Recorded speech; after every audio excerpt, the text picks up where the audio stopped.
আসসালামু আলাইকুম, স্বাগত জানাচ্ছি আরটিভি রাতের সংবাদে। আপনাদের সঙ্গে আছি আমি ফাহমিদা সালাম। আন্তর্জাতিক সম্প্রদায়ের প্রতি বাংলাদেশের আগামী জাতীয় নির্বাচনকে সমর্থন করার আহ্বান জানিয়েছেন প্রধান উপদেষ্টা অধ্যাপক মোহাম্মদ ইউনূস।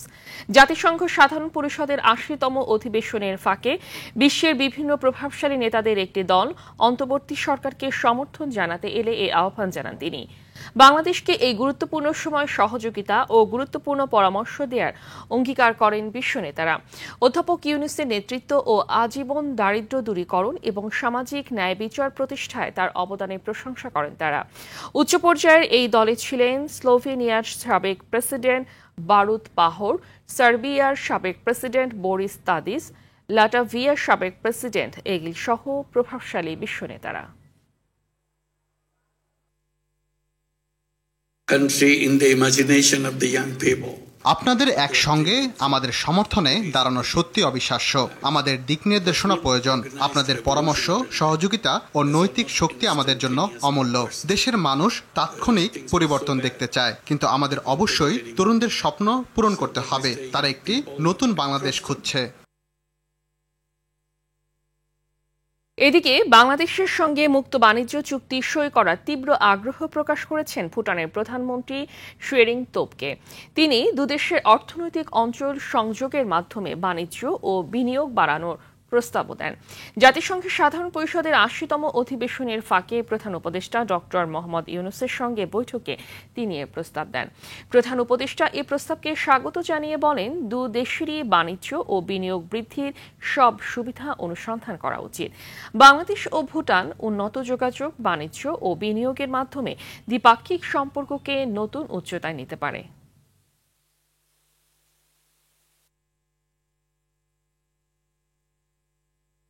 সুষ্ঠু ভোটের জন্য কমিশনের প্রতি প্রধান উপদেষ্টা ডক্টর মোহাম্মদ ইউনূসের পূর্ণ আস্থা রয়েছে জানিয়ে প্রধান নির্বাচন কমিশনার এএমএম নাসির উদ্দিন বলেছেন, এখন পর্যন্ত তিনি কোনো কাজে হস্তক্ষেপ করেননি।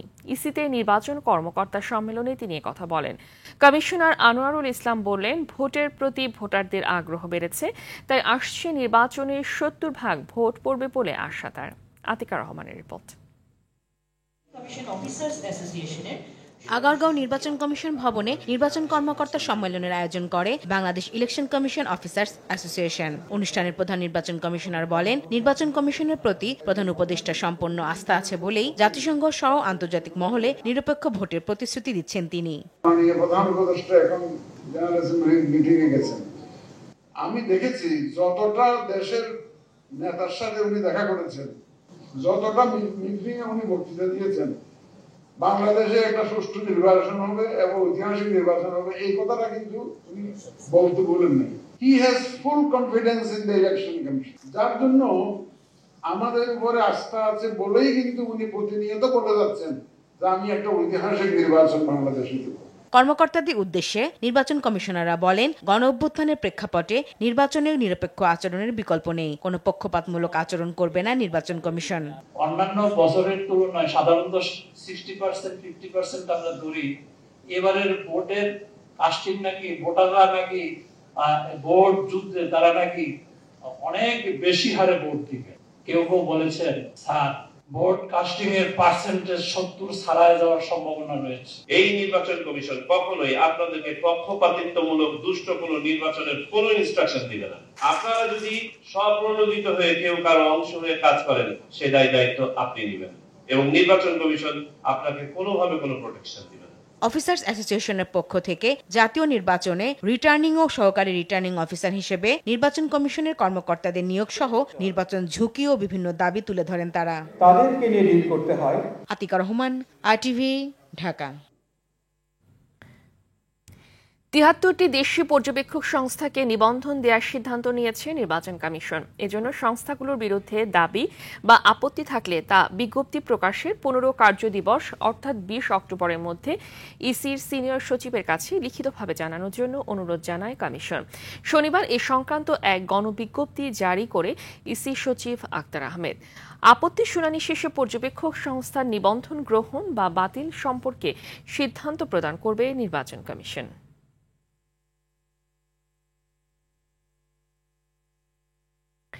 গণতান্ত্রিক শক্তি এক না হলে আবারও দেশে গুপ্ত স্বৈরাচারের আবির্ভাব হতে পারে বলে আশঙ্কা করছেন বিএনপি ভারপ্রাপ্ত চেয়ারম্যান তারেক রহমান। কুমিল্লা দক্ষিণ জেলা শাখা বিএনপির দ্বিবার্ষিক সম্মেলনে যোগ দিয়ে তিনি বলেন, ঐক্য, জনগণ ও দেশ পুনর্গঠন হবে বিএনপির আগামীর প্রতিপাদ্য। শাকিবুর রহমানের রিপোর্টে বিস্তারিত।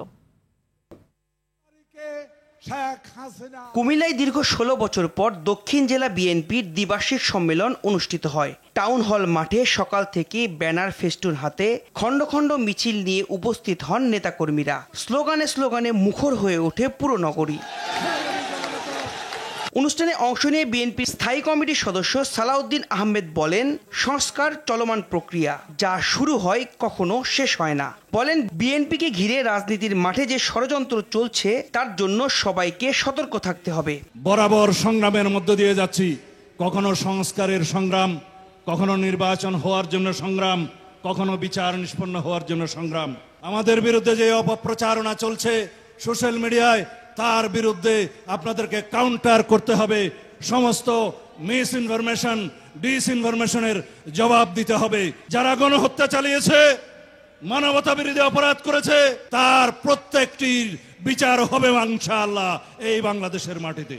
ভার্চুয়ালি যোগ দিয়ে দলটির ভারপ্রাপ্ত চেয়ারম্যান তারেক রহমান বলেন, দেশ গঠনের প্রধান শক্তি জনগণ। এজন্য প্রতিটি মানুষের কাছে গিয়ে বিএনপির বার্তা পৌঁছে দিতে হবে। দেশ পুনর্গঠনই বিএনপির প্রধান লক্ষ্য বলে উল্লেখ করেন তিনি। আমাদেরকে জনগণের পাশে দাঁড়াতে হবে, আমাদেরকে দেশ গঠন করতে হবে, এর কোনো বিকল্প নাই।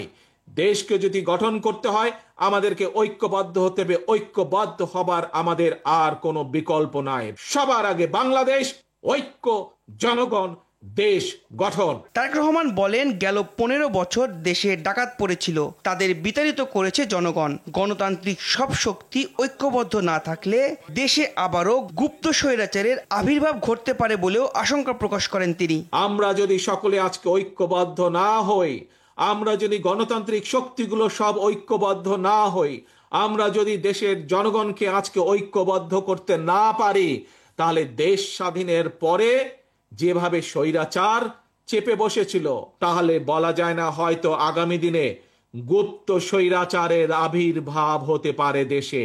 ভেদাভেদ ভুলে বিএনপির প্রতিটি নেতাকর্মীকে ঐক্যবদ্ধ হয়ে জনগণের পাশে দাঁড়াতে নির্দেশনা দেন তারেক রহমান। জনগণই হচ্ছে বিএনপির সকল রাজনৈতিক ক্ষমতার উৎস। শাকিবুর রহমান, RTV, ঢাকা। ঐক্যবদ্ধ প্রতিষ্ঠিত না হলে পিআর পদ্ধতি নিয়ে আর আলোচনার দরকার নেই বলে মন্তব্য করেছেন বিএনপির স্থায়ী কমিটির সদস্য আমির খসরু মাহমুদ চৌধুরী। তিনি বলেন, নতুন নতুন দাবি তুলে জাতিকে বিভ্রান্ত ও বিভক্ত করা হচ্ছে। আর দলের সিনিয়র যুগ্ম মহাসচিব রুহুল কবির রিজভীর অভিযোগ, গণতন্ত্রের বিজয় ঠেকাতে পরিকল্পিত ষড়যন্ত্র চলছে। রুদ্র রফিককে সঙ্গে নিয়ে GM মাহমুদের রিপোর্ট।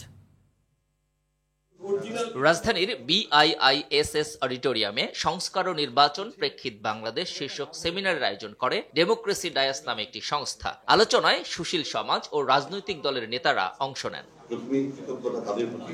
সেমিনারে পিআর পদ্ধতির দাবিতে করা কয়েকটি দলের আন্দোলনের সমালোচনা করেন বক্তারা। পিআরই যাদের মূল দাবি হয়, তাহলে এতদিন তারা পিআর দিয়ে বললো না কেন?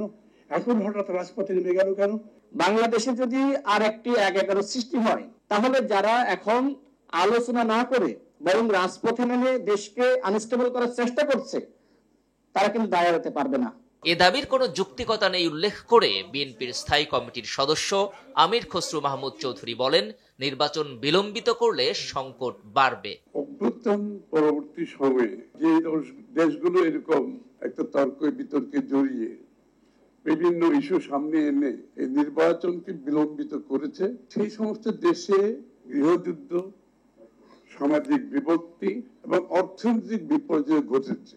এদিন নারায়ণগঞ্জের রূপগঞ্জে আওয়ামী সন্ত্রাসীদের হামলায় আহত ছাত্রদলের সাবেক নেতা দোলন ভুইয়াকে আমরা বিএনপি পরিবারের পক্ষ থেকে সহায়তা করা হয়। সেখানে বিএনপি সিনিয়র যুগ্ম মহাসচিব রুহুল কবির রিজভী বলেন, প্রশাসনের ভেতরেই আওয়ামী লীগের দোসর বসে আছে। গণতন্ত্রের বিজয়ের মধ্যে দিয়ে যে মানুষের প্রত্যাশা শান্তির সহাবস্থান তৈরি করা, এটাকে নস্যাৎ করার একটি পরিকল্পিত প্রচেষ্টা চলছে। এদিকে দিনাজপুরের ঘোড়াঘাটে এক ফুটবল টুর্নামেন্টের ফাইনাল খেলায় প্রধান অতিথির বক্তব্যে বিএনপির জাতীয় স্থায়ী কমিটির সদস্য ডাক্তার AZM জাহিদ হোসেন বলেন, যারা পিয়ার পদ্ধতি আদায়ের কথা বলছেন তারা নির্বাচন বা গণতন্ত্রকে কলঙ্কিত করার চেষ্টা করছে। একদিকে আলোচনার টেবিলেও আছেন, আবার রাজপথও গরম করার চেষ্টা করছেন। তাতে কি নির্বাচন বা গণতন্ত্রকে প্রলম্বিত করার চেষ্টা করছেন কিনা, স্বৈরাচারের ফেরত আসার রাস্তা করে দিচ্ছেন কিনা। জনগণ ভোট দেওয়ার জন্য উন্মুখ হয়ে আছে, তাই মধ্য ফেব্রুয়ারির মধ্যেই নির্বাচন হবে বলেও এ সময় উল্লেখ করেন বিএনপির এই নেতা। GM Mahmud, RTV, Dhaka. জামাত ক্ষমতায় গেলে দাবি আদায়ে কাউকে রাস্তায় নেমে আন্দোলন করতে হবে না বলে জানিয়েছেন দলটির আমির ডাক্তার শফিকুর রহমান। সকালে forum of diploma engineers Bangladesh FDEBর বার্ষিক কাউন্সিল অধিবেশনে এ কথা বলেন তিনি। ডাক্তার শফিক বলেন, ঘুণে ধরা দেশকে বদলাতে চায় জামাত, অনৈতিকতা তৈরির শিক্ষা দেয়া হবে না জানিয়ে তিনি বলেন, 5 বছরে উন্নয়নের বুলেট ট্রেন চালু করতে না পারলেও উন্নয়নের এক্সপ্রেস ট্রেন চালু করবে জামাত।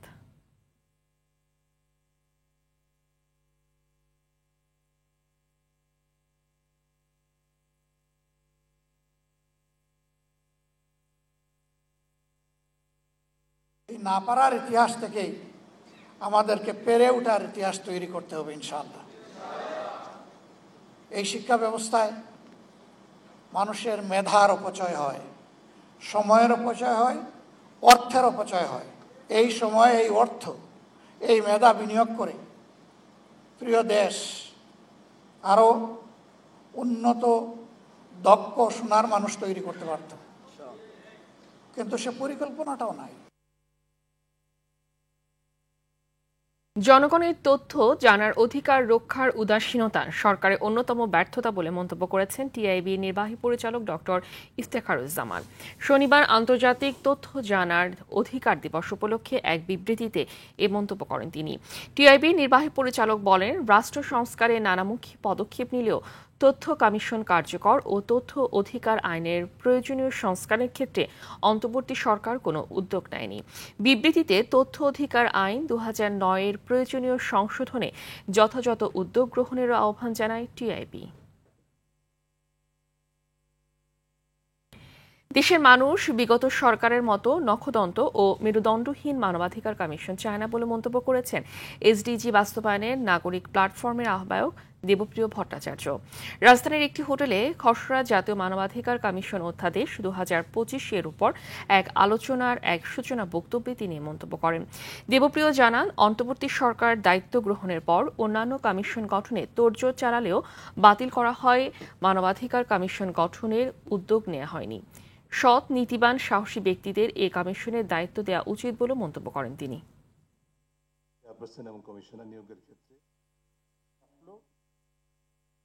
আন্দোলনে উত্তপ্ত খাগড়াছড়িতে অপ্রীতিকর ঘটনা এড়াতে 144 ধারা জারি করেছে প্রশাসন।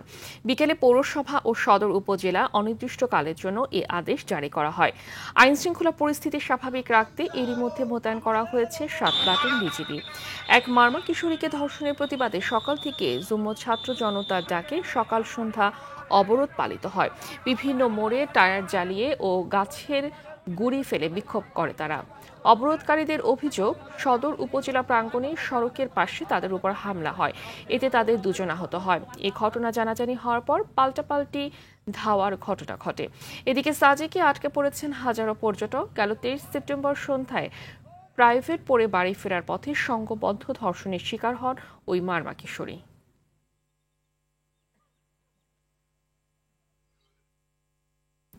অপেক্ষার পালা শেষ, রাত পোহালেই শুরু সনাতন ধর্মাবলম্বীদের সবচেয়ে বড় ধর্মীয় উৎসব শারদীয় দুর্গাপূজা। দেবী মাকে বরণ করে নিতে রাজধানী সহ সারা দেশে চলছে শেষ মুহূর্তের প্রস্তুতি। আনন্দময়ী সাজে পূর্ণতা দিতে শেষ তুলের আঁচড় আর গয়না পরিয়ে প্রস্তুত করছেন প্রতিমা শিল্পীরা।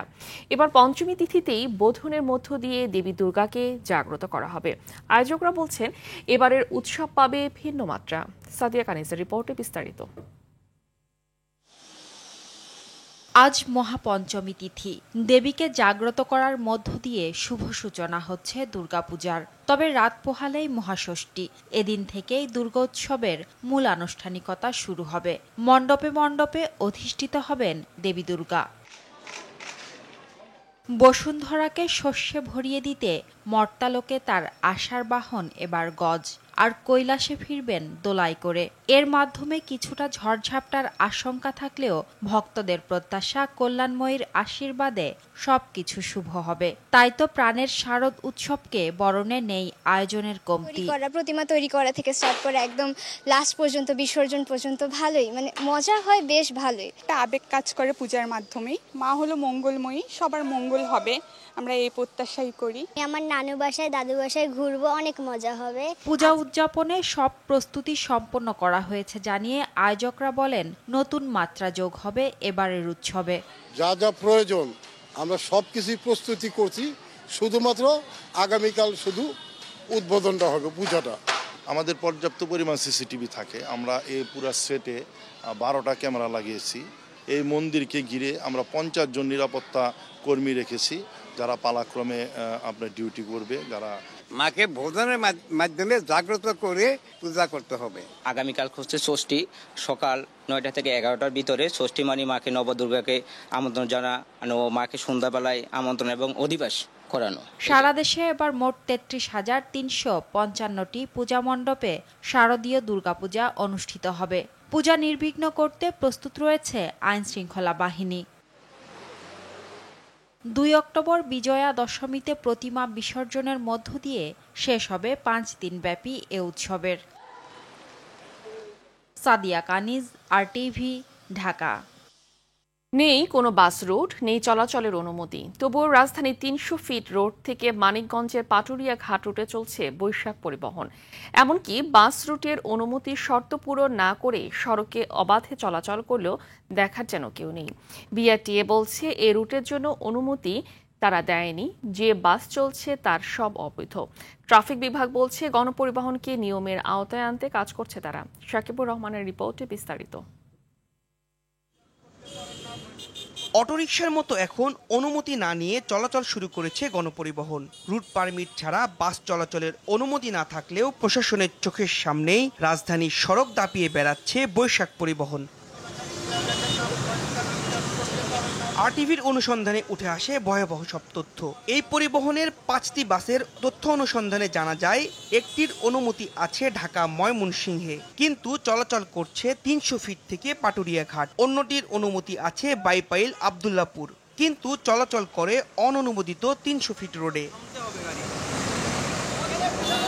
বাকি 3 বাসের রুট পারমিট না থাকলেও সড়ক দাপিয়ে বেড়াচ্ছে বেহাল তবিয়াতে। ড্রাইভারদের কাছেও নেই কোনো উত্তর। কয়েক দফা যোগাযোগ করেও মালিক পক্ষের কাউকেই পাওয়া যায়নি। যদি জানতে হয়, আমি একটা মিটিং এ আছি, আপনাকে নেক্সট টাইম ফোন দিচ্ছি, আপনি আমার অফিসে আসেন, আমি কথা বলবো আপনার সাথে। এই রুটে বাস চলাচলে কয়েকটি শর্ত দেয় বাংলাদেশ সড়ক পরিবহন কর্তৃপক্ষ। শর্ত পূরণের পর অনুমতি মেলার কথা থাকলেও অজানা শক্তিতে চলছে এই বাস। বিআরটিএ এই বাসকে অবৈধ বললেও ক্যামেরার সামনে কথা বলতে রাজি হননি কেউ। ডিএমপি ট্রাফিক বিভাগ বলছে সড়কে শৃঙ্খলা ফেরাতে কাজ করছে তারা। জটিল পরিস্থিতি সৃষ্টি হয়ে আছে, ওটা আমরা জানি, আমরা বিভিন্ন মিটিংয়ে আলোচনা করছি। আমরা যদি এই সমস্ত বাস রুট রেশনালাইজেশনটা যদি আমরা করতে পারি, এবং আমরা আরেকটা প্রচেষ্টা নিচ্ছি, যেটা হচ্ছে টিকেটিং। এখন যে বাসগুলো যত্র থামা, বাসগুলো একটার সঙ্গে একটা প্রতিযোগিতা করা, এর সব কিছু নিয়ে একটা হলিস্টিক অ্যাপ্রোচ, একটা বড় আকারে কাজ করার একটা প্রচেষ্টা গ্রহণ করা হয়েছে। পরিবহন বিশেষজ্ঞরা বলছেন সুবিধার জন্যই রুট পারমিট দেয় কর্তৃপক্ষ, এজন্য বাস রুট রেশনালাইজেশনের বিকল্প নেই বলেও মত দেন। রুট পারমিট দেওয়া হচ্ছে অনেকটা নির্বিচারে। যিনি বাস চালাতে চাচ্ছেন তিনি আবেদন করছেন, আবার যারা এই অনুমোদনটা দিচ্ছে তাদের রিপ্রেজেন্টেটিভ বসে আছে। কমিটির সদস্য সংখ্যা বাড়ানো হয়েছে, তার মধ্যে বড় সংখ্যা হচ্ছে আইন শৃঙ্খলা বাহিনীর যারা সদস্য আছেন, যারা পরিবহনের নেতা আছেন। তার মানে এটা একটা বিশাল সিন্ডিকেট হয়ে গেছে। এখানে রুট পারমিট পাওয়াই এখন একটা বড় ব্যাপার। একবার রুট পারমিট যদি নেওয়া যায়, এটা অনেকটা বিনা পুঁজিতে বা বিনিয়োগে একটা ব্যবসা শুরু হয়ে যায়। শুধু বৈশাখ পরিবহন নয়, রাজধানীতে চলাচল করা বেশিরভাগ বাস বিআরটিএ ও পুলিশকে ম্যানেজ করেই চলাচল করে। এজন্য রাজনৈতিকভাবে এই সমস্যা সমাধানের কথা বলছেন বিশেষজ্ঞরা। শাকিবুর রহমান, RTV, ঢাকা।